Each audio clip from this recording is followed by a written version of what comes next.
All in the game.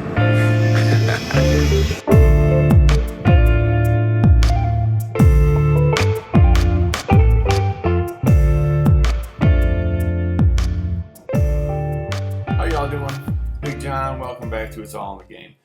So, I was just sitting here having a conversation with my lady, and it had occurred to me, we were talking about her mother, my grandfather, and about stories we had heard from their generation. You know, my grandfather fought in World War II. He saw active duty overseas. He was on his way to the Battle of the Bulge when he was, when the ship he was taking across the English Channel, his company was taking 2 ships across the English Channel, and on Christmas Eve, 1945, one of those 2 ships was shot down, was torpedoed by a German submarine, sank, and there was a massive loss of life, tons of casualties. Thankfully, it was not the ship my grandfather was on, or I might not be here today.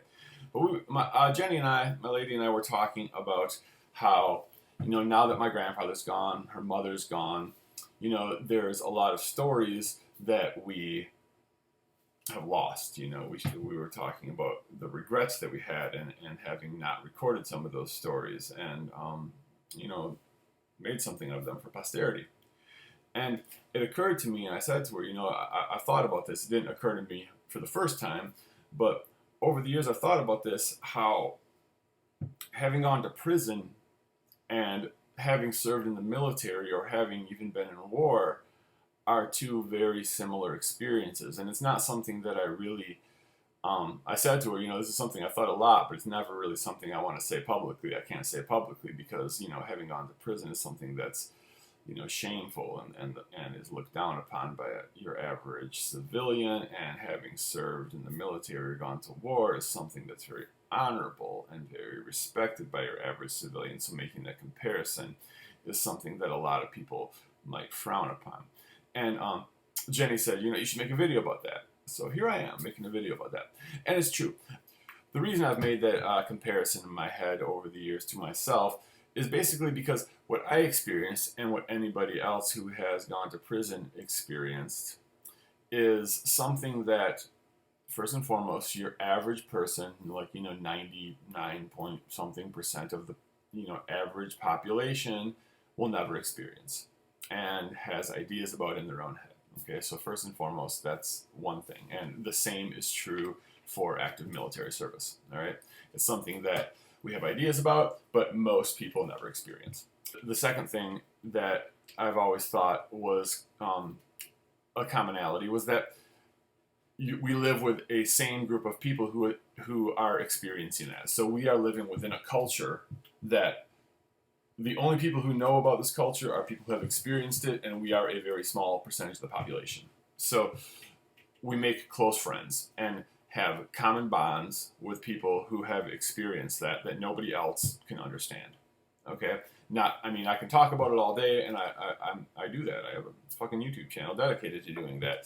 But if you haven't been there, I don't want to make it sound like it's some honorable brotherhood, but in a sense it is kind of like a brotherhood in that, like I said, those who have gone through it, those who have experienced it, are really the only people you really can relate to it and really understand what it's like to have gone through and experienced it. And the same is true for having, gone through, military service and experienced active military service.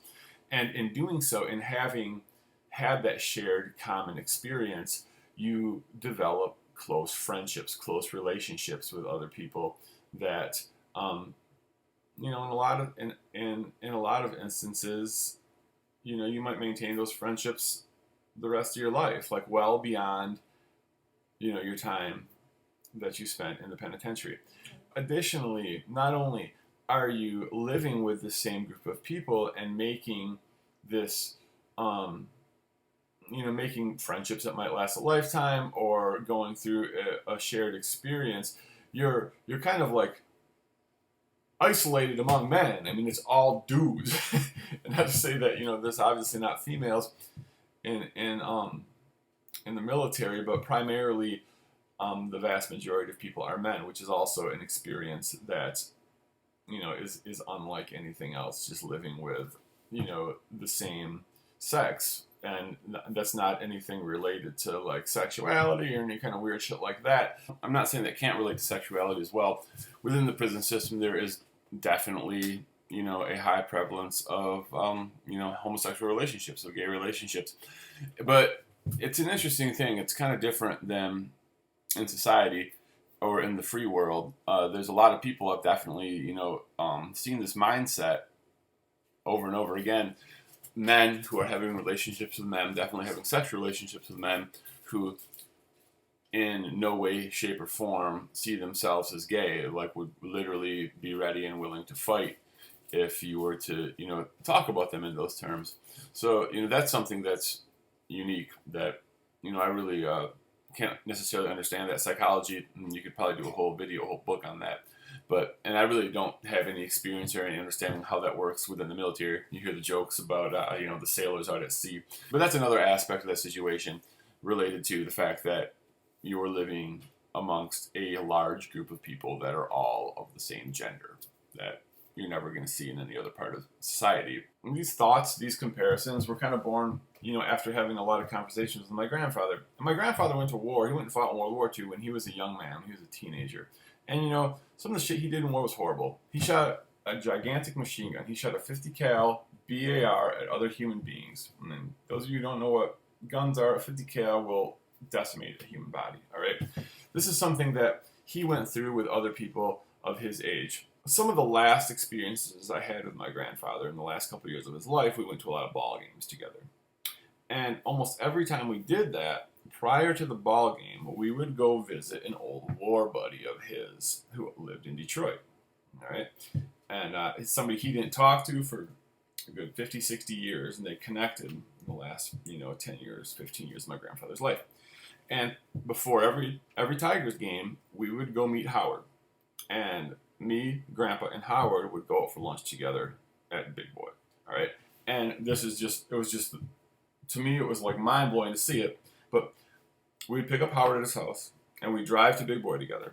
And when we get out of that car, my grandpa and Howard would walk holding each other's hand into that fucking restaurant. No, I'm not saying this in any way trying to say my grandfather was like in any kind of way laying like that or any weird shit, but they had gone through something that nobody else can experience together. And now, as close to 90-year-old men, they were comfortable enough with themselves and with the fact that really, look, this is something that nobody else ever can experience. What we went through ever is going to experience this probably. And they were comfortable enough with themselves to like do that publicly. So, I think about that in relationship to prison the same way. People who haven't been there are never really going to know what it's like. They're never going to know what it's like to lay in bed at night at 2 a.m. when you can't sleep in quarantine and hear grown men crying out loud, and hear like some of the sounds that you hear and different shit that you hear or experience, right? They're just unique, sometimes beautiful, often fucked up, but certainly unique experiences that other people will never, ever really, truly be able to understand unless they had gone through it. All right? And one last aspect of this whole comparison that I'm making here, and it's something I had debated whether or not I wanted to mention because I don't really feel like personally I was affected in this way by prison. Maybe I was, and I don't know that I was. But is PTSD. PTSD is definitely something that, we hear a lot about our soldiers coming back from, warfare, having experienced. And I certainly know that there are many people that have likewise left prison traumatized and, carry those experiences with them for the rest of their lives. And it's something that we're just still learning about. People feel sorry for somebody else. They know it's going through it, but you never really know what the right thing to say is. It's something that we're just learning more and more about in the last 10 or 20 years. And most of us really have very little understanding of it. So, if you're ever out there, you're at the bar kicking it, you're at a party, a handful of people kicking it that all been to the penitentiary, and you feel a little out of place. A few friends kicking it, maybe they fought together somewhere over there in the desert in the Middle East. If you find yourself in that situation and maybe you feel a little awkward, that's okay. But just respect the fact that these people have been through something, through a shared experience that is probably going to be difficult for you or anybody that hasn't been through it to understand. That's what makes life beautiful and diverse. All right, y'all, take care of yourselves. We live in perilous fucking times. So, if I haven't told you yet, hit the subscribe button and hit the like button. Take care of yourselves. Take care of your loved ones. Big John told you so. It's all in the game.